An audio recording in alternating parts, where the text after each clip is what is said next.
Iz cvjetića Svetog Franje. Sveti Franjo tada je ovako zavapio. O Bože moj, molim te da mi udjeliš 2 milosti prije nego umrem. Prva je da za svoga života osjetim u svojoj duši i na svome tijelu onu bol što si je ti podnio u vrijeme svoje pregorke muke. Druga je da osjetim u svom srcu onu neizmjernu ljubav kojom si ti gorio da dragovoljno podneseš toliku muku za nas grešnike.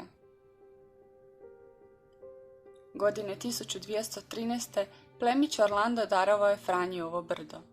Na njemu je seravski svetac primio stigme 2 godine pred svoju smrt. Ondje se nalazi stara crkvica iz 1260. godine, u kojoj je boravio i sam sveti Bonaventura, te bazilika koja se počela graditi u 16. stoljeću.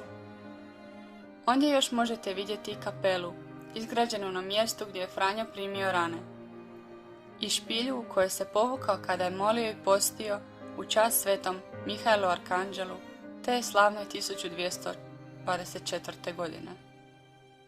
Uz to mjesto veže se i procesija iz bazilike do kapele Stigmate, koja se svakodnevno odvija u 15 sati još od 15. stoljeća.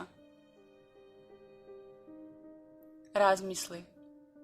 Bog na križu. Kojeg li čuda? Kojeg li paradoksa?